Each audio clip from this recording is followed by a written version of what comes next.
President Jimmy Carter, who had witnessed a UFO himself before becoming president, is said to have cried when he was briefed on the realities being hidden from the public about UFOs. The story, which has been corroborated by more than one witness, goes that after the CIA told Carter what they know, he sunk his head into his hands and sobbed. It's theorized that President Carter, who was a deeply religious man, was told that major religions, including Christianity, were programs created by extraterrestrials to prevent us from destroying ourselves while experiments were being run on us, that human beings were in fact created for this purpose, for experimentation. If true, could the mass dissemination of this information cause panic and a collapse of stable society? When will we be ready for the truth?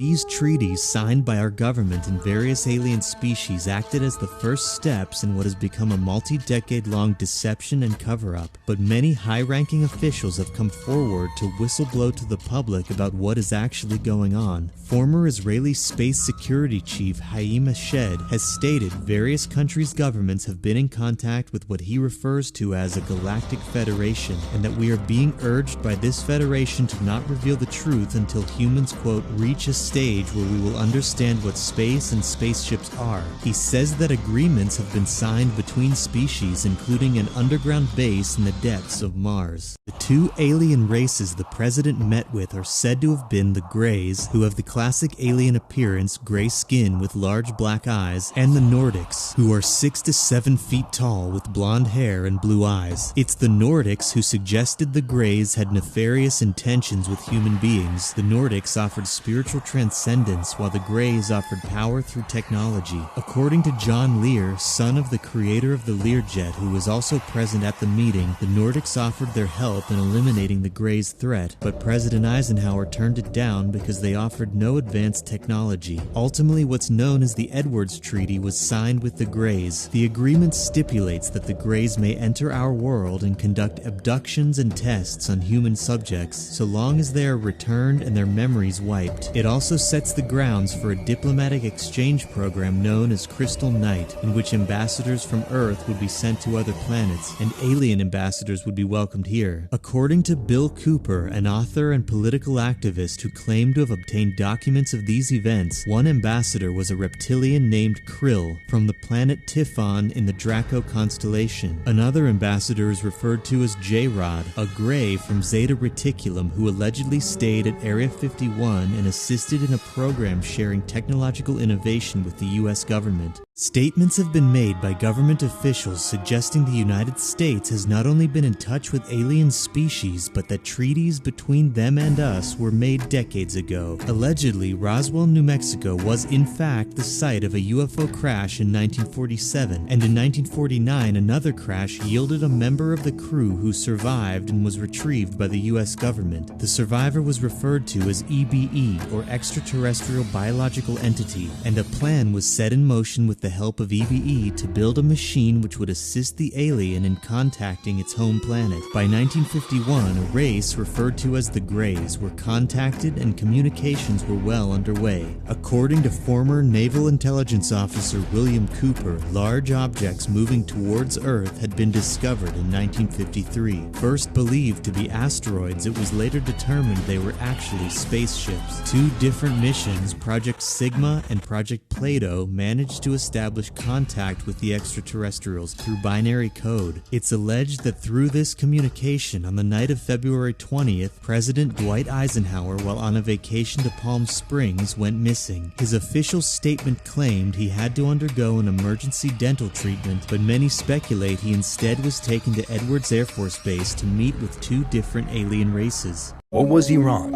actually hiding? There is a theory that the U.S. stayed in Iraq for over a decade after it was liberated, not because of oil, but something way more powerful. Well, you see, in the 1920s, a British explorer discovered what was rumored to be the oldest known stargate in the world, located at what is known today as the Great Ziggurat. However, in the 1980s, Saddam Hussein fortified the ancient complex in an attempt to keep out explorers from seeing what was hidden inside, or at least that was the official statement. Furthermore, strange ancient technology has been seen coming out of the Great Ziggurat, rumored to have come through the Stargate from an ancient civilization now living on the hidden planet Nibiru. with many people in recent times coming forward, claiming to have been involved in classified programs in Iraq, where Stargate technology was used. Many people are wondering, ancient texts from around the world suggest the human race itself may have descended from extraterrestrial beings who ruled or at least held influence during ancient times. These texts describe the union between gods and human females. In Greek mythology, Hercules and many others are the progeny of god fathers and human mothers. Hindu texts such as the Mahabharata tell of the sun god mating with Queen Kinti to produce a son named Karna. There are also accounts, as in the Bible, of virgin births believed by some to be the result of extraterrestrial experiments with humans. The ancient texts speak of wars in heaven interpreted as extraterrestrial battles which could unite the world and bring an end to manipulation and domination by those in power. these mysterious crystal pyramids caused the Bermuda Triangle disappearances. In 2012, American and French research teams that were studying the Bermuda Triangle noticed a mysterious underground structure rising from the seabed. They soon realized it was a pyramid, 300 meters wide and 200 meters tall, larger than the Great Pyramids of Egypt, and interestingly enough, was made of crystal. The semi-translucent crystal pyramid had 2 large holes at the top of it, moving seawater through it at high speeds, manipulating the currents of the sea. If legend has anything to do with it, crystal technology was known to be a big part of the Atlantean myth, talking about how it was key to unlimited energy that powered the Atlantean society. People still speculate that the Bermuda Triangle disappearances were caused by sea monsters and faulty equipment. But after seeing what the crystal pyramids can do, scientists are now asking the question. Meanwhile, this same weekend, a Russian spaceship at the International Space Station leaked all of its coolant into space for unknown reasons. Engineers concluded the leak must have been due to a micrometeorite strike, but then the same event happened again to another Russian ship. What are the odds that 2 ships would be disabled by micrometeors in the same way? Could something have instead shot at these ships? January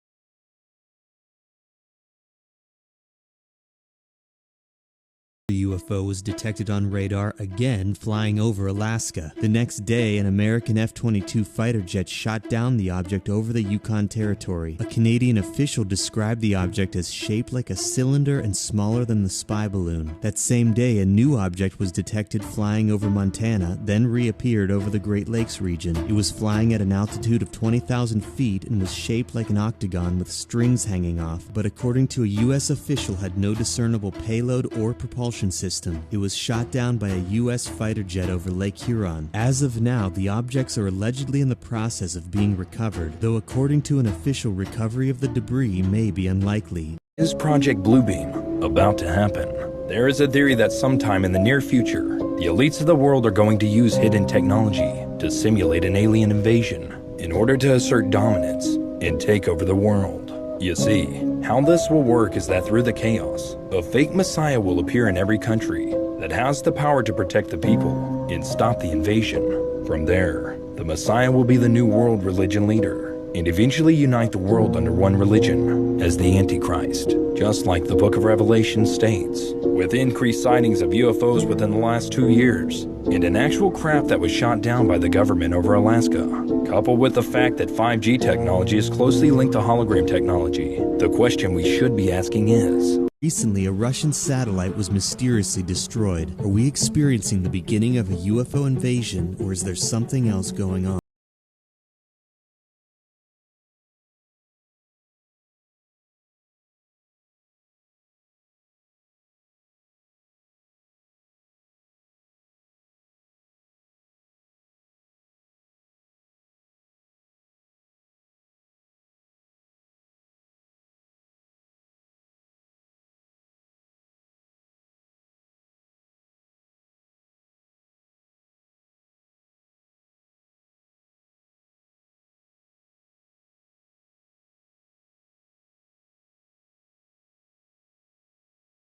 Book of Enoch, might be telling the truth.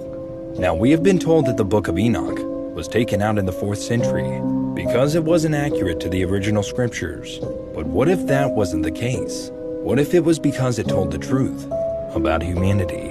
Well, you see, it's described in the book about how a group of angels known as the Watchers started rebelling against God and began teaching humans things that they weren't supposed to know, like astrology and creating weapons of mass destruction. Not only did they do that, but they began laying with human women, which resulted in the birth of the Nephilims.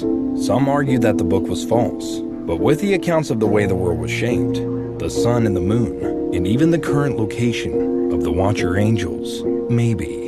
Numerous pieces of ancient and not-so-ancient artwork seem to depict what appear to be non-human intelligent beings. The mural from 1350, known as the Crucifixion at the Vizor Decani Monastery in Kosovo, features flying objects in the sky with people in them. By modern interpretations, these look very similar to depictions of spacecraft. Japanese dogu figurines whose origins date back 3,000 years appear to resemble astronauts in spacesuits, or even large-eyed, non-human beings. 3,000-year-old carvings in the Egyptian New Kingdom temple appear to depict flying machines with spinning rotary blades, much like a helicopter. 9,000-year-old stone wall paintings in Utah show a mysterious grouping of beings at the center of which stands a large alien-like creature. Is this artwork simply fictitious interpretations of legend and lore, or were the artists trying to depict something that today seems unbelievable? Beings with vastly superior technological ability. Were divine figures depicted in ancient religious texts, including the Bible, actually extraterrestrial beings? Could the history of the world we've all been taught be completely wrong? New evidence seems to suggest advanced technology existed way further back in history than previously thought. Gaining in popularity, the idea that otherworldly beings played a key role in human history is known as the ancient astronaut theory, introduced by Erich von Daniken in the book Chariots of the Gods. He cites the ancient Piri-Reis map, which appears to show Earth as seen from space, depicting Antarctica in great detail 100 years before the continent was even discovered. Currently covered in a mile of ice, experts believe the map must have been drawn from an overhead bird's-eye view sometime before the last ice age. It's been millions of years since the continent was ice-free, and the map depicts mountains and rivers in great detail that were only recently discovered. Could there once have been beings with vehicles capable of flying overhead so that a map could be drawn?